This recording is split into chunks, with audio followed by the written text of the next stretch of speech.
getting 100 of the score Derek Jeter's draft pick card. So I have like 100 of them sitting in cases in my room.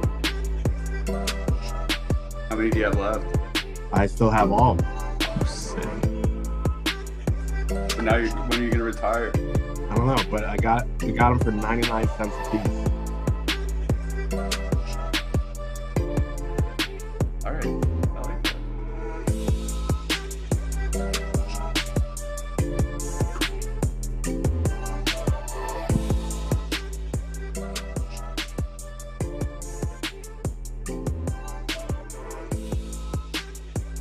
Good morning, good afternoon, or good evening, whenever and wherever you're watching or listening. This is the Awesemo NHL DFS Strategy Show, and I'm your host, Michael Clifford, aka Slim Cliffy. And joining me for the next hour to talk about the greatness of Victor Arvidsson, our single entry assassin, Mr. Joshua Harris. Josh, how you doing today, buddy?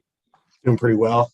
Man, LA2 just keeps on rolling. Like, Trevor Moore is just sort of turning into a third wheel here, but like Arvidsson's just going bonkers. And like Donnell, like maybe not the greatest player for DFS, but a actual very good hockey player.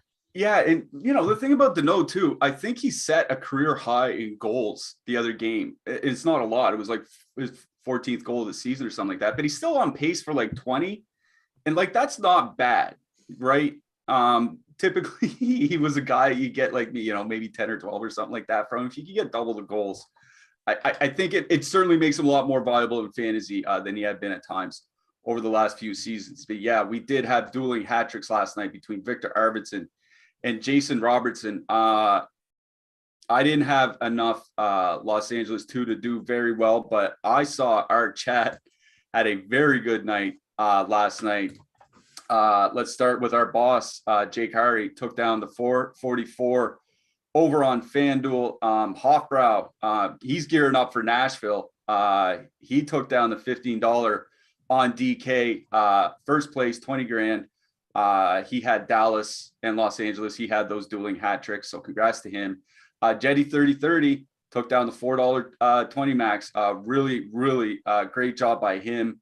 And finishing right behind him, we got the screenshot on Twitter. Express 69 Coco in our Discord finished second in that 20 max. So we had first and second in the 20 max, first in the $15, first in the FanDuel 444. Pretty good night for the Awesemo subscribers. Was nice to see. Congrats to all the winners. Let's hope we can get some more today. I did not do that well. My goalies fell apart. My defenseman didn't do. I had a fair bit of Los Angeles too, just not with Dallas 1, and that just wasn't enough for me. How'd you do last night? Yeah, I need to like sacrifice a goat or something. My goalies the past week have been atrocious. I had Rangers 1 with Dallas 1. I jammed them in. So I got the Robertson hat trick.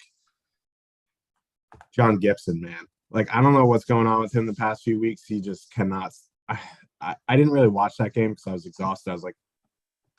I checked the score. I saw 5-1. I was like, good night. But like, I don't know what his deal is. Like, I don't know if it's like a positional thing or just like he's just like boycotting his team or something. But like, big mess from Gibson. I swapped off Merzlikins too, which would have been a tilt because I don't think that would have been enough. But like, man, getting the Boone Jenner goal overturned in overtime and then losing in overtime on the Victor Arvidsson hat trick would have been like, I would have like, I don't know. I don't tilt too hard. Like, I know I get excited on the shows time for time, but like, man, that would have sent me to Jupiter or something. Well, it did send me to Jupiter because I did not play them in DFS, but I did bet the Blue Jackets last night. Won a pretty big underdog bet. I mean, for what I bet, I don't bet, thousands a night, but a fairly sizable underdog bet.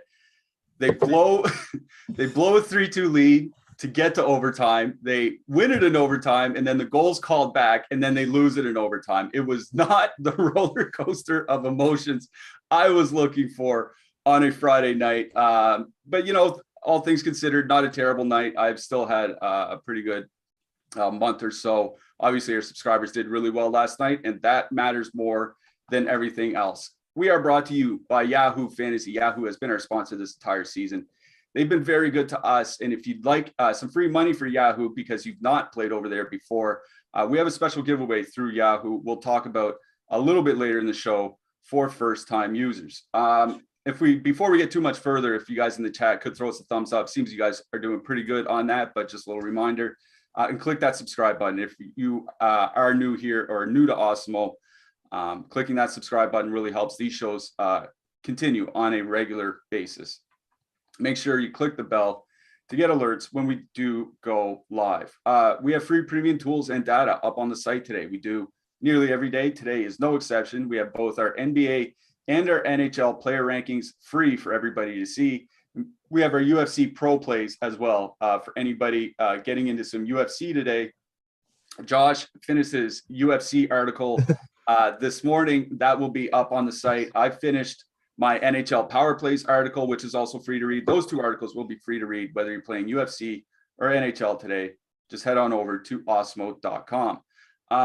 We also have a giveaway through our podcast. Just head on over to our podcast channel and leave a 5-star review with your Twitter handle or your Awesemo username, and you can win a free month of Awesemo Plus Platinum.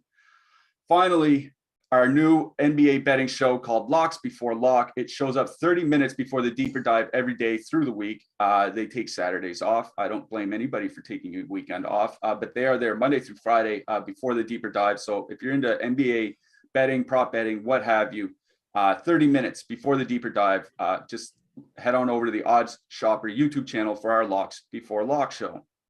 All right, Josh. We got 4 early games today because DraftKings and FanDuel can't agree on anything. We have 3 games on one DK slate and then 3 games on a different FanDuel slate, and near the tween shall meet. I don't know what's going on there, but yeah, all 4 games have to be talked about. Let's talk about these real quick. Why don't you give me some thoughts on the Blues and Islanders? I wish this game wasn't happening. Okay, that's a pretty good thought. Yeah, that's my thought on this game. Like, oh man, Islanders honestly, like, might be the most frustrating team in DFS this season. Maybe last season and the season before that and the season before. Like, they just, like, they're always underpriced. They always have, like, decent matchups, and they end up just suck.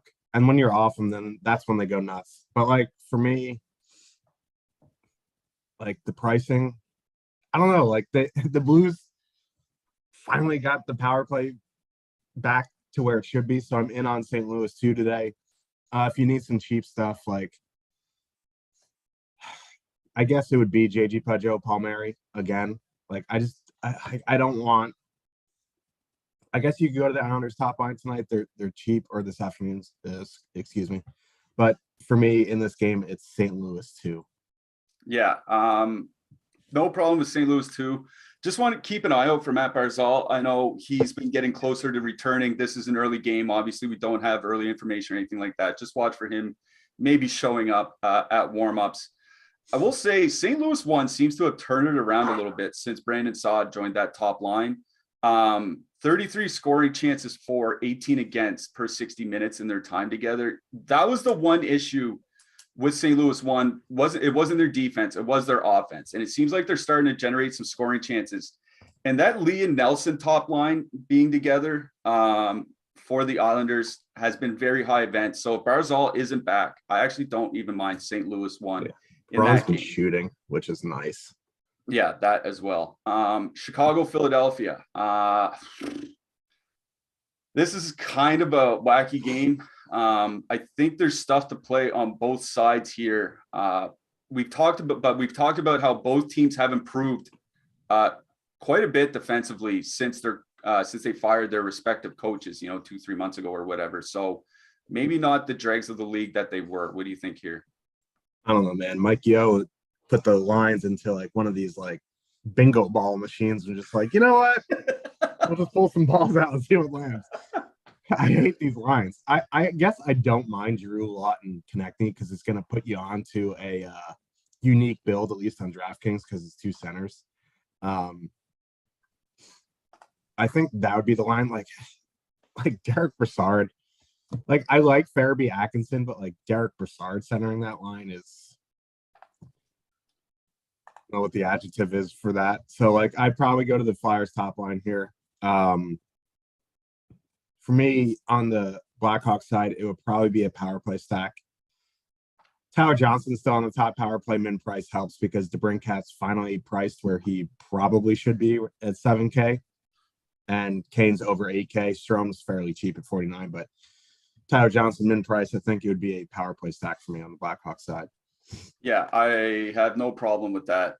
If there's one thing that the Flyers have struggled with lately, it is their penalty kill. They don't take a ton of penalties, but bottom 5 by expected goals against over the last 6 weeks while shorthanded, allowing the second most goals per 60 minutes against while on the PK. So I agree with you with that Chicago power play stack. On the Philly side, like, I think it's just the top line for me. I'm with you on Brassard. I don't think he's not a second line center at this point of his career. And Joel Farabee, like, he's a very good shooter, very good goal scorer, but he's not really driving the play super well just yet. So, you know, if Brassard struggles, Farabee's not going to be able to carry him.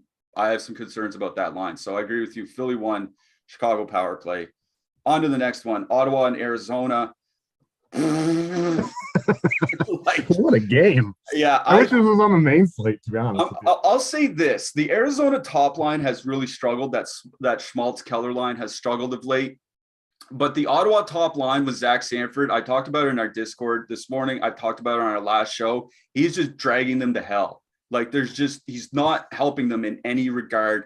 If Zach Sanford's still there, I kind of like that Arizona 1 matchup. And, you know, Ottawa's penalty kill is very bad, or at least has been over the last 6 weeks. It's kind of where I am. I like Arizona 1 here. What do you think? I just want to say Matthias Maselli. Like, I don't know why he's in the top 6. I feel like he's an Italian pasta. Like, I'm making ragu with Maselli tonight. You know what I mean? Like, I don't know. But for me, Ottawa side, power play stack. That's like, if you want to go to the top line, it's fine. Like, Zach Sanford being there is just like, you want to talk boat anchors. Zach Sanford might be the biggest boat anchor on a top line in the NHL. So Norris, Kachuk, Stützle is fine. Colin White being 4,400 is kind of interesting. Like, I don't know. That's like an overprice. You want to add him into a power play stack. You want to go to, if I had an even strength stack a line on Ottawa, it'd be the second line. Formenton, Stützle, Brown. I do like Connor Brown. He is kind of expensive though. He will help stabilize that line. He's kind of like a Tanner Pearson. So I like that second line. On the Coyote side, it's gonna be that top line. You want to leave off Travis Boyd, that's fine. You want to go like Keller, Schmaltz, Ghost. I think that's an interesting play on this slate. But like, I kind of wanted a power play stack to Coyotes too, which is silly to me, but like, it's over 3 even strength lines because Lawson Krause is on the top power play, but on the 4th line. So I'm fine with like a Keller Schmaltz Ghost. Like, Coyotes 2.8 is like one of their higher totals this year. So like, they're expecting them to score. So I kind of like that top line. Yeah, I'm with you on the top line. Add in some Ghosts for that power play exposure. And I'm with you on Ottawa. Like, I'd probably just avoid that Ottawa top line. Like, Brady Tkachuk, his price has gone up a lot. Josh Norris, you know, he's not cheap. Sanford is mid price, or at least on DraftKings. But, you know, I'll take Ottawa too at a cheaper price. You know, I don't have the top 2 lines as significantly different by projections. And I'm looking at our lineup builder, and they're within 2 points of each other on DraftKings, 2.3 points. So, Ottawa 2, Arizona 1, I think, for me in that game. Finally, Detroit, Florida. Oh boy, Detroit back to back. We talked yesterday about how their top lines hadn't really been doing that well of late. On the flip side, Florida is just an absolute offensive juggernaut. Seems pretty easy to just say play Florida, but is there anything on the Detroit side maybe we should be looking at? I don't know. Is what's his face Vrana gonna be back or no? I don't. If he's back, we probably won't know until warmups. So bummer. Maybe Detroit too again, just because like Florida is a pretty high event team, and that Barkov line's gonna have the Larkin line, and like with Nemestikov up there just isn't a guy that's gonna drive the play, and they're just shooters. And like Barkov they shouldn't have issues hemming them down. So like that second line, Huberdeau, Bennett, Duclair is pretty high event. Like they have very, very good offense numbers. They can be had a little bit defensively. So Detroit 2 would be the line I would go to. On the flip side, like I think either of actually all three lines are fine for Florida here. I'd lean towards a power play stack or the second line. Probably the second line for me. Again, like broken record, like it's fine. They're just like Duclair has struggled a bit recently, but he's still on the top power play. So you want to leave off Duclair, adding Reinhart to get a little bit different. They're $100 different. I think that's fine. Yeah, I agree with you on the power play stack. You talked about how Philly. We talked about how Philly has the second most goals against on the PK over the last 6 weeks. Detroit has the most goals against. They're also in the bottom 10 by expected goals against. This is a bad penalty kill, and Florida should be able to take advantage of it. And for people worried about ownership or things like that, you can stack across 3 lines because of that power play stack. Sam Reinhart down on the third line, so you can get very unique with your build. So I agree with you. Florida power play. I think Detroit 2 is fine. They are definitely the line I would stack, have them for a higher projection. Florida 2 is a high-paced line typically. So, yeah, don't mind Detroit 2 as a little filler if you want to get different over on FanDuel. But it is a Florida power play stack I like most in that game. All right.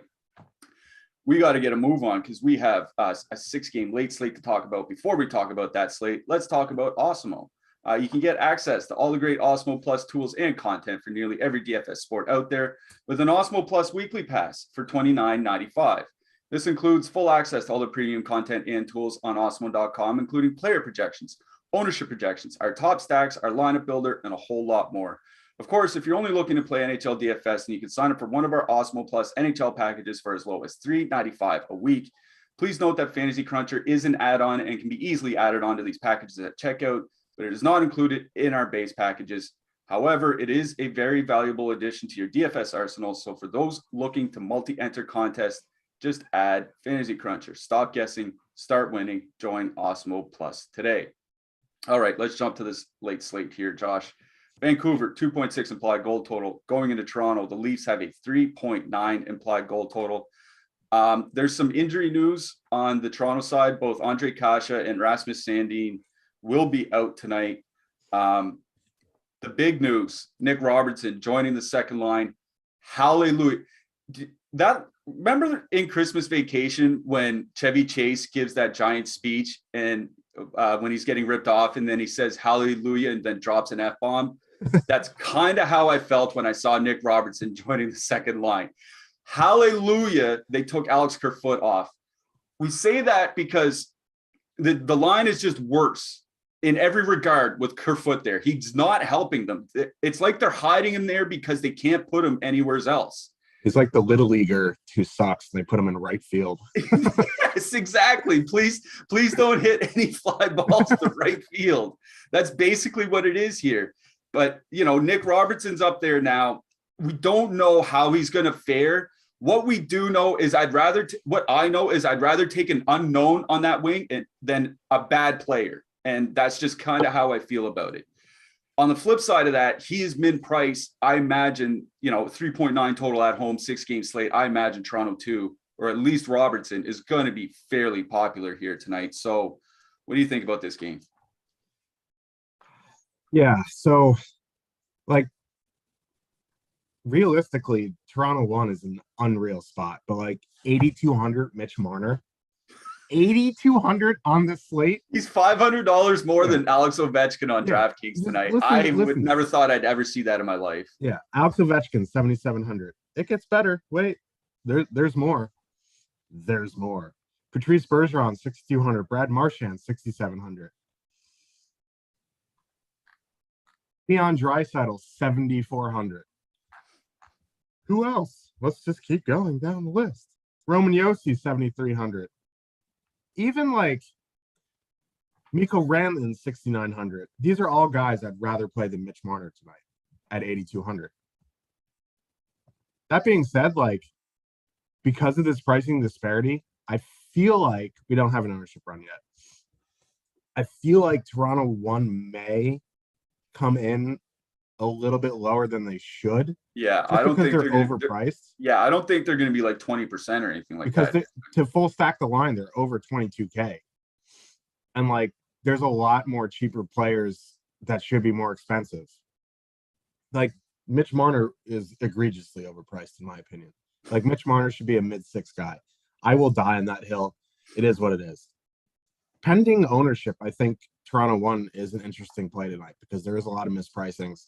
If they come in with good positive leverage, I am very interested in Toronto 1. That coupled with like the Leafs have been absolute crap the past week and they've burned a lot of people, especially on short slates. I think it's a good time to go back to them, especially if they have positive leverage. I feel like Toronto 2 is going to be higher owned just because like Nicholas Robertson is a new toy. He's min price. Toronto 2 is way cheaper. It is the Canucks. Tavares, Nylander, both on the top power play. So I think Toronto 2 actually is going to come in higher owned. So if that's the case, like I don't mind going to Toronto 1. I'm fine with Toronto 2. Just need to see ownership. On the Canucks side, I think it's going to be Vancouver 1. Like Jack Campbell has just, I know he's had a couple good games recently, but since Christmas he's been pretty bad. Leafs have issues on the blue line. I think you can power play stack as well because the Canucks are very reliant on scoring on the power play. But from an even strength perspective, I'm going to take the line with Tanner Pearson on it. So I think it's fine going like JT Miller, Besser, and you want to add in like a Pettersson or a Horvat. I think that's fine. Sorry, I just like abruptly stopped. Yeah, no, that's fine. I thought you were going to keep going. It's still we're still kind of working through the midday on a Saturday. Yeah, we're still drinking Bang here. Yeah, Bang, please hit us up. Vancouver's top line has been very good. You've talked about often on the show how Tanner Pearson can kind of stabilize a line, and it looks like he's really done that with Miller and Besser. They're controlling 60% of the scoring chances when they're on the ice. 40 scoring chances for, 27 against. Like that is really, really good. That's typically that's a number you would see from Toronto 1. Like that's why I don't mind that Vancouver top line here in this game. Like a 2.6 total is not nothing. They played well together. I imagine they're going to come in with almost no ownership. Like in 1 to 3 lineups, I don't think you have to go, get so deep to go to Vancouver 1, but I'm 20 maxing here tonight, and they're at least going to be in consideration for me as a filler. Like everything said about Campbell and their defense since Christmas has been true. So don't mind Vancouver 1, but it is Toronto 1 that I like the most in this game. Obviously, they're controlling 62% of the scoring chances since February 1st. They've been playing very, very well. It's a matter of that they're slightly overpriced. Like I agree that Marner's overpriced. I think Bunting is probably a little bit overpriced as well, and that's going to drive people to the cheaper Edmonton and Colorado stacks, I think. So we might get a reasonably owned Toronto 1 here tonight. So that's where I am. If you want to play cheap Toronto 2 with Nick Robertson, obviously no problem with it here. He is min price. It's not a brutal matchup going into the second and third lines for Vancouver. So if you want to play some Toronto 2, no issue there. But I think Toronto 1 with what should be some pretty good ownership leverage is my focus on that side. Vancouver 1, not too bad either. I will say Vancouver 2, Pettersson and Höglander have typically played very well together. 38 scoring chances for per 60 minutes, which is very high. They've just had some trouble finishing. If Campbell has an off night, maybe that Vancouver 2 line can get there. And if Nick Robertson doesn't mesh well on that Toronto second line, maybe they don't play as well as they could, with or without Kerfoot. So I think there is some stuff to like on the Vancouver side. I'm not saying you have to go run out and play them or anything like that, but reasonably priced, and they have been playing well. These are good lines. So I think they should be at least considered for fillers, but it is Toronto 1 I like the most. On the blue line, assuming that it's Timothy Liljegren that jumps to the top pair for the Leafs, I don't mind him if you need a min-price defenseman. On the Vancouver side, like I guess like if you want some shot blocks or whatever, Tyler Myers could be fine, but I think it would just be a case where I'm not playing a Vancouver defenseman unless I'm stacking a Vancouver line. What do you think? Yeah, I agree. Like Hamonic on the third pair, 4,400 is a pass for me. Liljegren, if he's on the top pair, min price is fine. Hull at 3K is right. I wish he was min price, but I typically don't play defenders from either of these teams, so I'll probably look elsewhere. Yep, I agree with that. Let's get to our next game then. Seattle, 2.2 implied goal total. They're going into Washington. The Caps have a 3.4 implied goal total. Anthony Mantha returned in their last game on the second line, playing with TJ Oshie and Nicholas Backstrom. Played about 16 minutes, only had one shot on goal, but I mean, it was his first game back. It's just nice to see him playing 16 minutes. Like I was worried, maybe they'd really ease him in 13 minutes, maybe some third, fourth line times, but no, right to second line minutes, which is nice to see. Connor McMichael looks like he's going to be drawing in on the third line for Washington here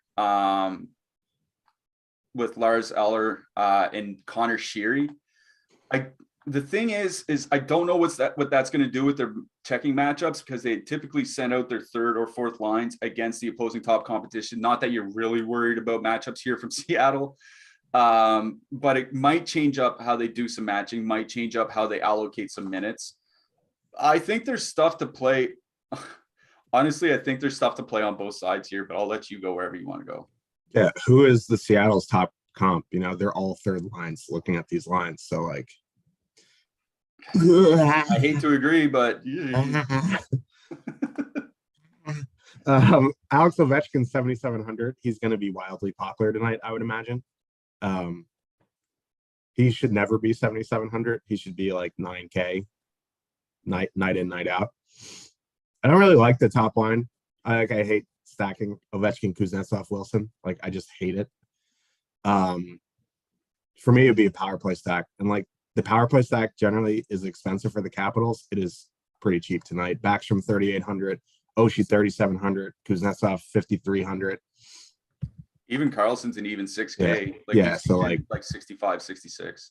Yeah, I mean, you can leave off Kuznetsov even. I'm fine with going Washington 2 plus Ovechkin. I like Washington 2 tonight as a filler. I'm just interested to see their ownership. They might be a little bit overowned. And matching could be interesting because Appleton, Gord, Blackwell actually have been good together.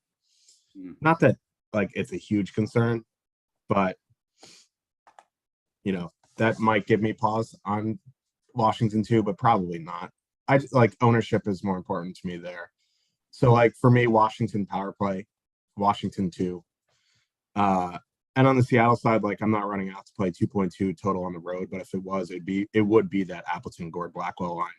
If you need, they're so cheap on DraftKings. They're 8,100 for the full stack. You don't have the full stack. You can just go Gord Appleton or Gord Blackwell, something like that. So that's probably where it would be for me on the Seattle side. Yeah, that's what I had in mind too. That Gord Blackwell duo has done reasonably well together this year. 55% of the scoring chances in their sample together. It's just, this is just a bad team with a bad power play going. And Washington has struggled this year, but they're starting to get healthy. And I think that's a big part of it too, right? Mantha, Backstrom, and Oshie have missed significant portions of the season. That's their entire second line. Let's be a little bit reasonable here. That would be where I go with was on the top line for weeks. Yeah, exactly. I haven't even heard that guy. I haven't heard from that guy in 6 weeks. But that's kind of where I am with Seattle. Is I think that second line is fine as a filler. I'm not going to target them outright, but I'm not going to X them out either. So if they end up in my lineup, so be it. It is the Washington power play that I do like best. I actually have it written up for the power plays article. Probably be posted here in the next couple hours. The Seattle penalty kill is 28th by expected goals against while shorthanded over the last 6 weeks, and 27th by actual goals against. And they are taking a lot more penalties than they were earlier in the year. The big problem early in the year was they weren't taking penalties. They're taking 1.5 penalties per game. That's not the case of late. They're closer to the middle of the league in that 6-week stretch. So I think as bad as the Washington power play has been at times this year, with the price drop and with this great matchup, I think the Washington power play is definitely a good option here tonight. One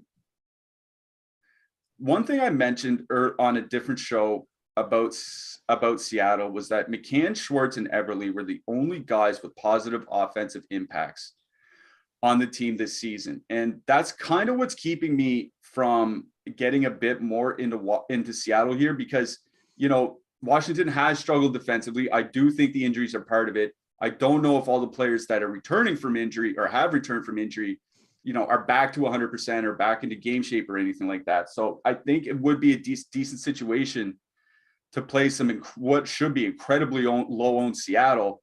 The problem is they're probably missing 2 of their 3 best offensive players, and they don't have a lot of depth beyond that. So even though Gordon Blackwell have played well together, it's still a small sample. They're still on the road, still could be a tough matchup. That's just kind of really what's driving my interest down in Seattle here. But yeah, I'm not going to X out Gord and Blackwell. I'm definitely at least going to consider them. On the blue line, every Seattle defenseman's playing 18 to 21 minutes. Like, you can't get any more vanilla than this team. It is just so boring. I guess Mark Giordano has been putting up better peripherals of late. But it's not as if Washington is a super high shot volume team. And, you probably need Giordano to rack up some points on top of his peripherals to really have a good fantasy night. I don't know if they get those points here. So I don't know if you want to go to one of the cheap guys, considering they are spreading out that ice time so much. Like, if you want to go to like a Carson Soucy again, I think that is just fine. But really, I think it's just correlating some John Carlson, and then maybe some Carson Soucy punts. Other than that, what do you think? Yeah, I agree. It's just Carlson, and if I'm down a last spot and have to play somebody, it'd probably be Soucy. But like at 2,700, there's probably other guys in that price range that I would play first. Yep, I agree with that. Talked about Yahoo a little bit earlier in the show, and we have partnered with Yahoo Fantasy this NHL season to bring you some great offers. Check out our exclusive limited time offer, which gets you 1 free month of Awesemo Plus Platinum. To qualify, you need to be new to Yahoo, sign up for an account via the link below, deposit and play. That's it. Yahoo will send us your name after you played in your first paid contest, and we will reach out via email with your coupon. If you'd like to speed up the process of getting access, email support@awesemo.com right away. You can also claim a free $10 of site credit by clicking the link in the video description below, and that can be used to enter any Yahoo contest, including tonight's $5,000 NHL Baller. Make sure to use our DFS tools and projections designed specifically for Yahoo to give yourself the best shot at winning big. All right, let's get to this next game. This is a doozy. Boston, 3.2 implied goal total. They're going into Columbus. The Jackets have a 2.4 implied goal total. We talked about Columbus's complete falter last night, blowing a late lead and then blowing it in overtime. Yes, they played last night. Yes, they started Elvis Merzlikins last night, but yes, Elvis Merzlikins is going to start again here tonight. They're also doing a ceremony for Rick Nash. I believe they're retiring his jersey. I don't know how waiting around for an hour will really affect each team, but that's just something to consider here. In our Discord earlier today, I dropped the top line Boston numbers since they've been put together. We finally reached a 50-minute sample. Those boys are crushing. But what we've seen with ownership going up against Columbus lately, I suspect Boston's going to have reasonably high ownership here. So what do you think about this game, Josh? Yeah, and they're 16.5 on DraftKings. They're so cheap. They're going to be chalk. I think it's fine though. They're so cheap. Boston won going into like general line it's like a back-to-back. As long as they're not coming in at like 35-40%, you probably have to consider them here. Like, even if it's just so bad mispricing. Like Marchand 6,700, Bergeron 6,200. I don't know. I'm very in on Boston 1. You want to leave off DeBrusk, add in a Pasternak, like go old school Boston 1 here for some power play. I think that's fine. It's probably a way to get different, and it's not going to be overly expensive because Pasta's even only 7K. So like 12, not like it's under 20K to go old Boston 1 tonight. So you get that power play. You want to leave in DeBrusk. Like DeBrusk has been very good on that line. You want to go Hall over. Like there's ways to get a little bit different, but I'm definitely in on Boston 1. You want to go to Boston 2. That's fine. Eric Hall doesn't do too much for me. You want to go Hall, Pasternak, like Bergeron, I think that's fine as well. Like there's ways to get different tonight. So I'm fine with Boston 1. You can get different with Boston 2, mix and match. On the Columbus side, not much. Maybe a one-off Bjorkstrand, but that's probably about it. Yeah, Boston 1 is where I'm going to start this. The numbers that I dropped in our Discord earlier, they're finally reaching 50 minutes, and like 50 minutes is when I start paying attention. That's usually about 4 or 5 games worth of ice time. They're at 101 shot attempts per 60 minutes in their 50 minutes together. Obviously, that's going to come down a fair bit, but it just shows just how well they're playing offensively. Like for a reference, 101 shot attempts per 60 minutes at 5-on-5 would be about average on the power play.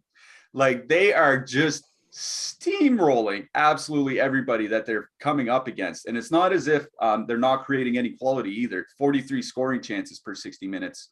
They're not allowing anything. They're going into that Columbus top line. Okay, Boston 1 has an 83% scoring chance share in their 50 minutes together. Columbus 1 in their last 60 minutes, they're at 31% of the scoring chances. And all I can think about right now is how is Patrick Laine going to screw me tonight? Oh yeah. Because this is one of the biggest mismatches. Like I said, these are still small samples, but we know Columbus 1 gives up a lot defensively because of the nature of their offense, right? Like they focus on getting Patrick Laine his shots off, not so much on defense. That's kind of the problem with them defensively. And, you know, obviously Boston 1, pretty much whoever plays with them has been really, really good. Obviously Jake DeBrusk has been very good with them in their small sample here together. I just don't know how I get away from Boston 1 here tonight. You know what I mean? Like Elvis Merzlikins feels like the guy that's going to cause a problem here, right? Like it feels like he's a guy that could save like 38 of 40 here tonight and really just shut down the Bruins. But on like this is a complete mismatch against this Columbus top line. It worries me that it's only a 3.2 total. That kind of worries me. Like Washington 3.4, even Colorado 3.5 against Calgary, who was one of the best defensive teams in hockey. Boston going up against Columbus only being at a 3.2 does concern me, but you know, it's a great top line matchup. It's a very good power play matchup. Columbus has a bottom 10 penalty kill by expected goals against over their last 6 weeks. So yeah, if you just want a power play stack, go ahead and power play stack. It's a good power play matchup. I think the top line is just fine to stack as well.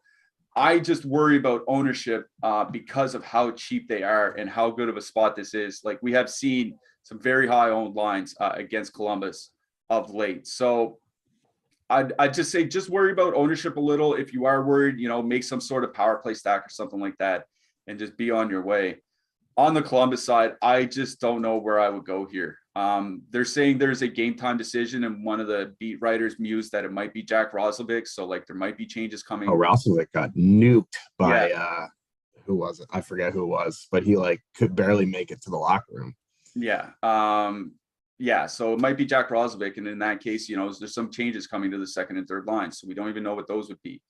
I'm not very high on Columbus in this game. I think if I'm looking for like a spot, like a low total spot where I'm going to get my fillers, I think I'd probably rather go to Vancouver or even Montreal that we're going to talk about next. So that's where I am in this game. I'm not going to have Columbus forwards. Columbus defensemen, Peak and Gavrikov, both 4K plus on DraftKings now. They're at the point where you can't just get a shot block bonus and an assist and have them smash their value. That worries me. Like they need to really do stuff now to reach value.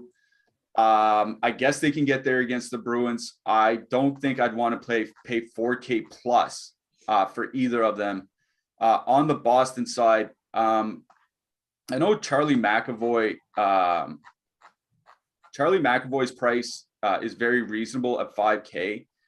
I think it's a spot where you can one-off him, honestly, because, you know, if Merzlikins does kind of shut them down, and this ends up like a 3-1 Boston game, you know, you could easily see McAvoy getting in on a couple of those goals, maybe on the power play, even strength, whatever. He skates so much with the top line. So don't mind McAvoy as a one-off. He's 5K on both sites here today. So on either site, I think he's just fine as a one-off. Obviously, you can use him in your power play stacks as well. Zach Werenski, a little bit too expensive for me in this matchup on DraftKings. What do you think?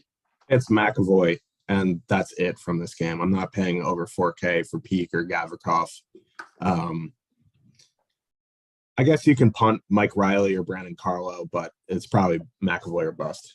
Yeah, Brandon Carlo is one of those guys, like, you know, if I find I have under 3K for a defenseman and there's nobody I really like, I'll usually just go to him. But, you know, typically for shot blocking purposes, this isn't really a great shot blocking matchup.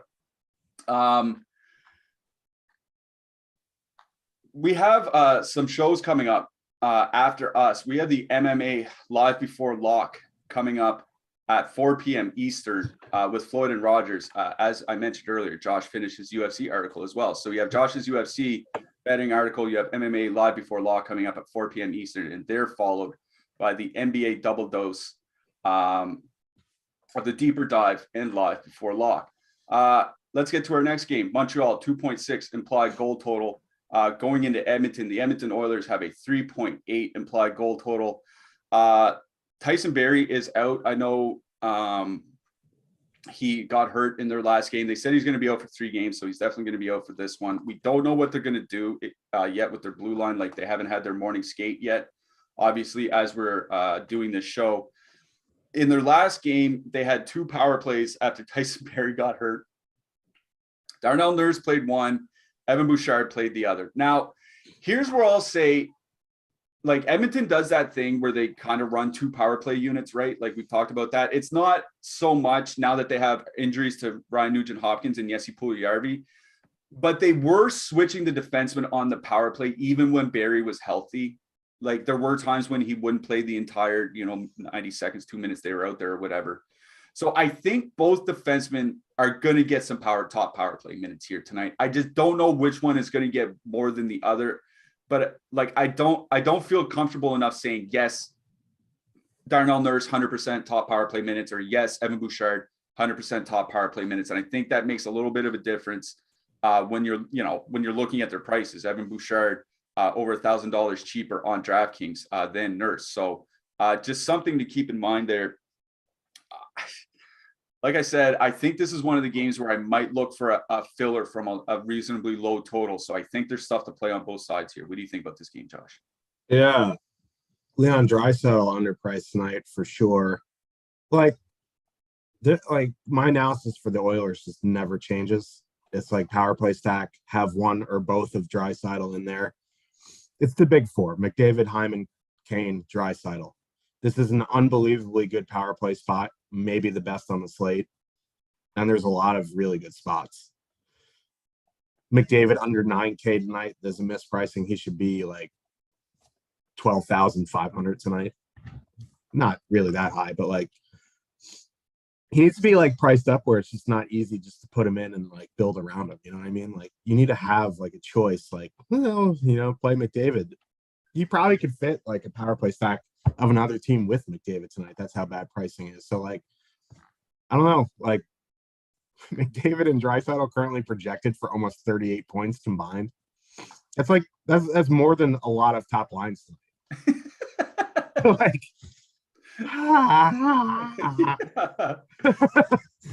so yeah, Edmonton power play stack. Do your thing. Play the guys you like with them. On the Montreal side, like, Montreal one's underpriced in my opinion. Again, like, there's just bad underpricing on DraftKings all over the place. But like, since Marty St. Louis took over, like, that top line just gets ran out there for over 20 minutes a game. And it's not like the Oilers are good defensively. Like, yeah, they're really good offensively, but like, they have massive issues defensively and in net. So like, fully correlated Montreal one, very cheap. I'm very interested in them. I want to see ownership on them. I don't think they're going to be very popular tonight just because they're more expensive than, say, like Washington 2. You know what I mean? So I don't know. I'm very interested in seeing ownership because I do mean, have I could see him at like 8 or 9% or something like that. That's But fine. yeah, that wouldn't be enough to be like, oh, I'm Yeah. not going to play them at 8% or 9%. You know, Like the thing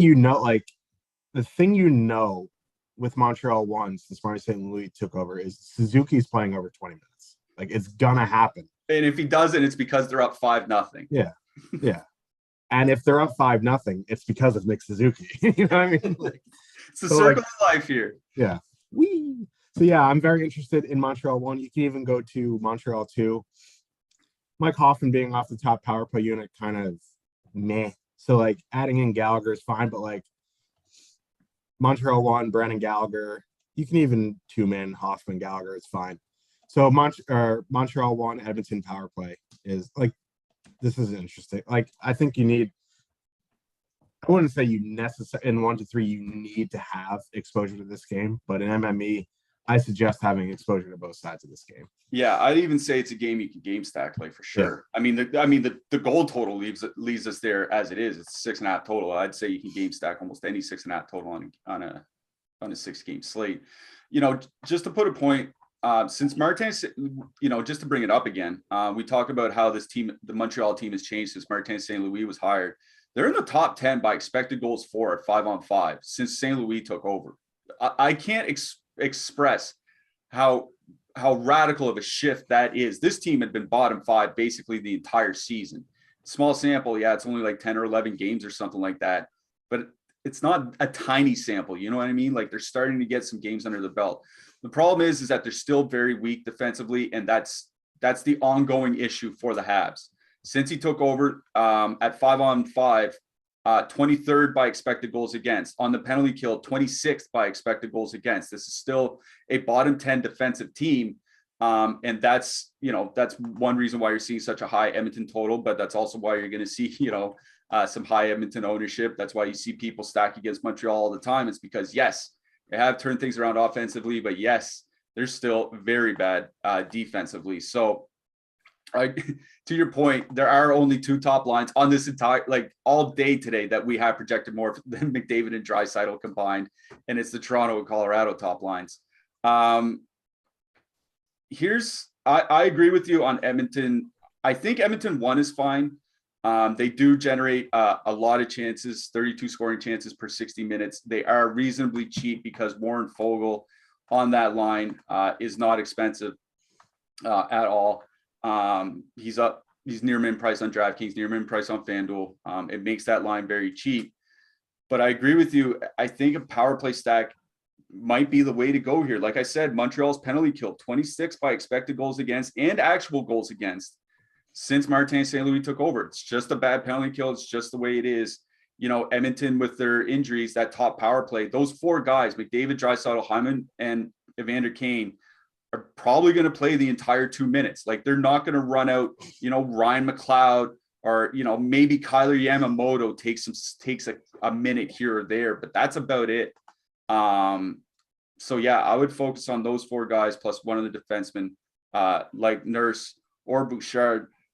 It's Montreal 1 is going to be one of those lines I'm going to be looking at as a filler, like just straight up. We have them projected on DraftKings for around 26.7 points by our lineup builder. For a reference, it's higher than the Columbus top line. It's higher than the Washington second line. It's higher than anything from Seattle, and it's higher than anything but the top line from Vancouver. Like we have them projected for a reasonable amount of points. That's why, if they come in 7, 8, 9, 10%, I'm probably still going to play them. So I do like Montreal 1 as a filler here tonight.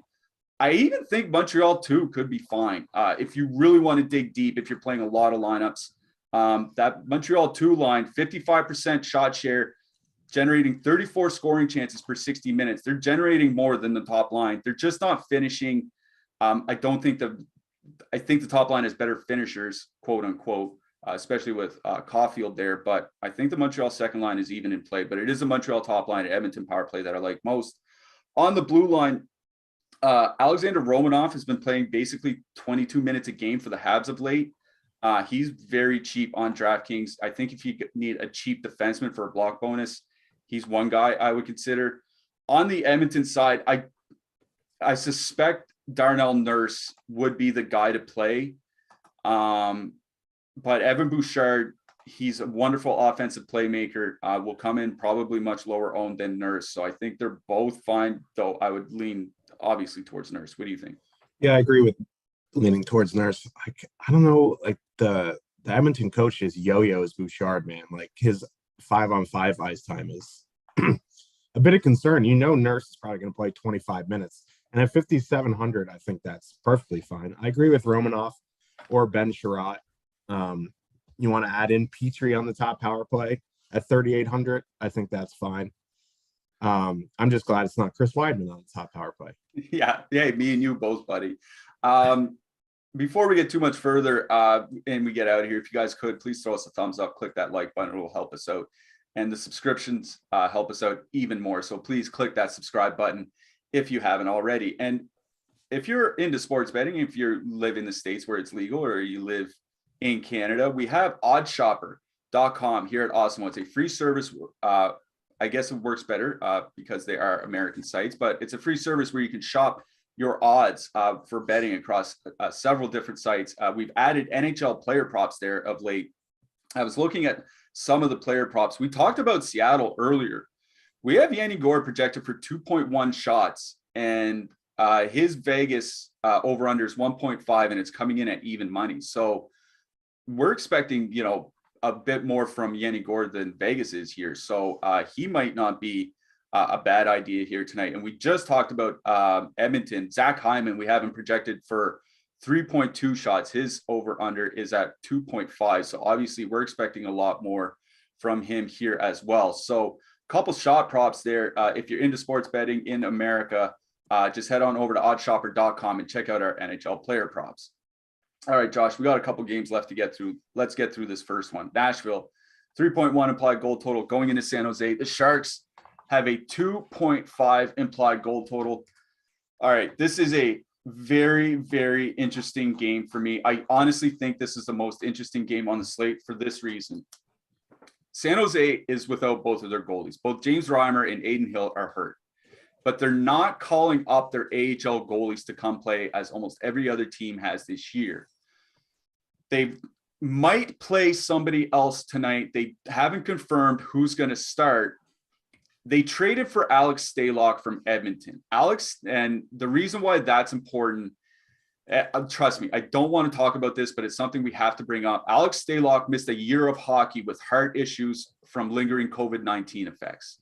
He had myocarditis, missed a year of hockey. He's only played 5 games in the AHL this year, and his save percentage is like .880. I don't know, man. Like, obviously, he's healthy enough to play and all that, and he's fine to play. But this guy missed a year of hockey. He was a backup goalie as it was, and he's been just blown up in the AHL so far this year. He's not confirmed to start, but it's looking that way. Not that Nashville is a great team, but we have a potential, goal starter, backup goalie starting here that hasn't played in 2 years for health issues. And the San Jose Sharks are allowing the most expected goals against in the league at 5-on-5 over the last 6 weeks, more than Chicago, more than Arizona, more than all those Buffalo, more than all those teams. I don't know, man. I think there's a lot to play on both sides here, despite there only being a 5.5 total. What do you think about this? Yeah, Nashville one is very cheap too. That's like a theme on DraftKings tonight. They're too cheap. I will say the Sharks moved Barbarena or Barbanoff, whatever his name is. Yeah, Baba Black Sheep off the top line and moved Rudolph Balcers up to the top line. Now, Timo, Hurdle, Balcers don't really have a big sample. I pulled it up on that stat trick. They have 40-minute sample, but they have pretty good numbers together.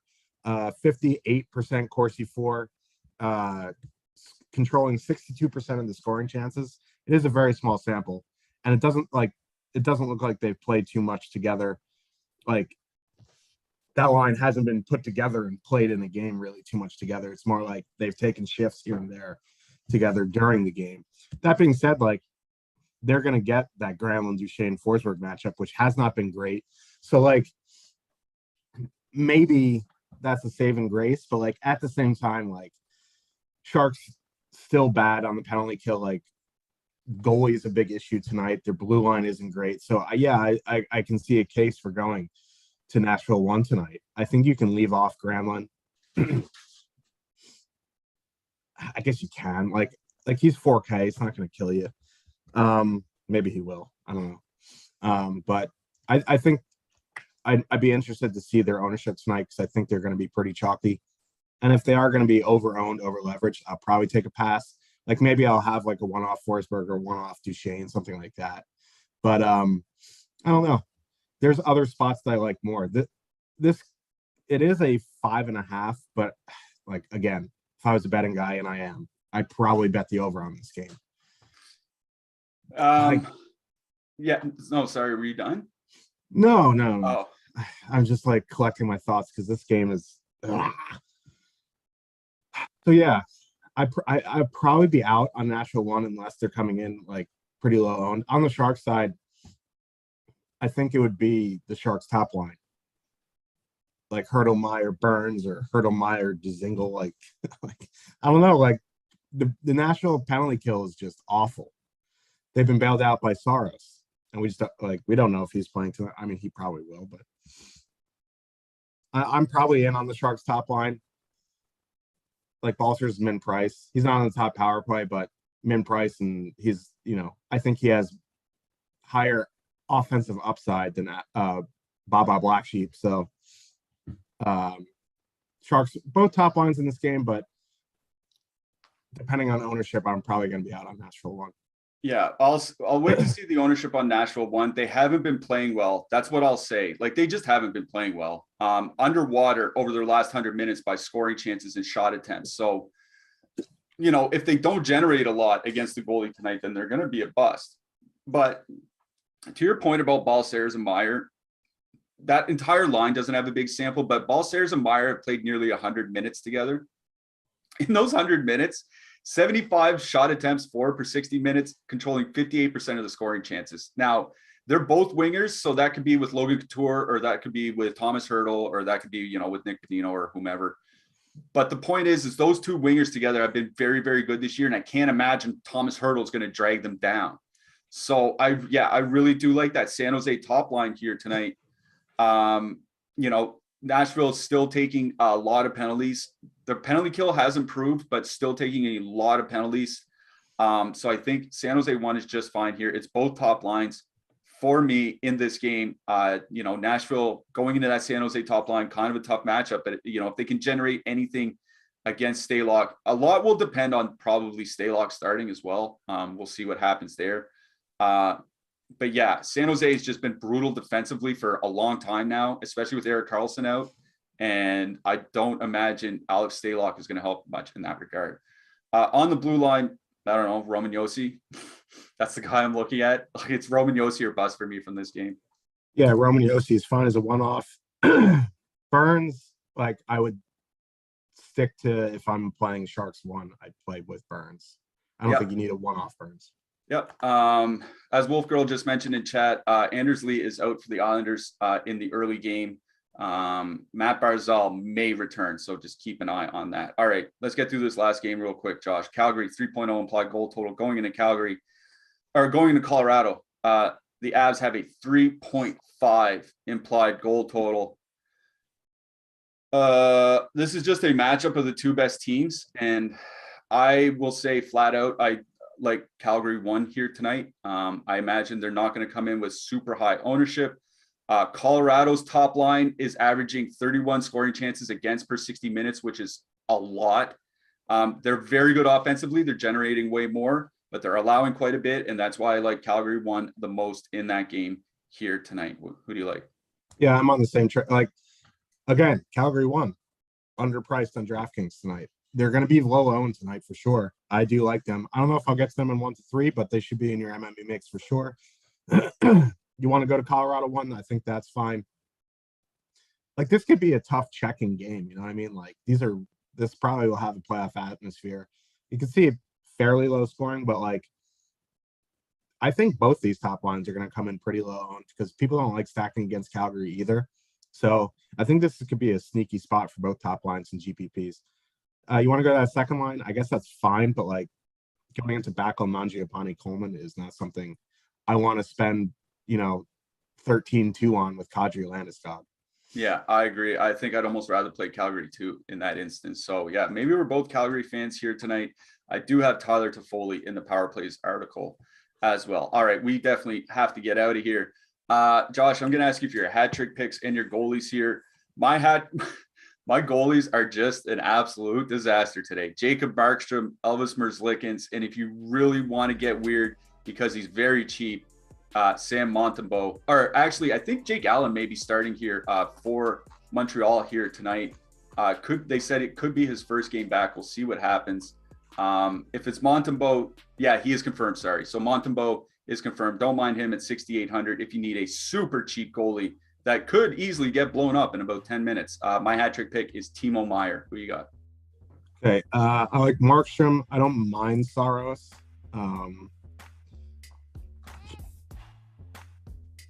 Thatcher Demko if you want to get a little spicy. And my hat trick pick is going to be TJ Oshie. TJ Oshie and Timo Meier hat trick picks. And I'm seeing right now Matt Barzal out for today. So him and Anders Lee both gone. That's not great. We do have to get out of here. We will be back on Monday though. 5-game slate on Monday, I believe. Remember, MMA live before lock coming up in a few hours. Until we see you guys on Monday, for producer Mike, for a single entry assassin, Mr. Joshua Harris, I'm Michael Clifford saying good luck tonight, everybody. Throw up the woo. Is that what we're doing? No, Zoltan. Oh.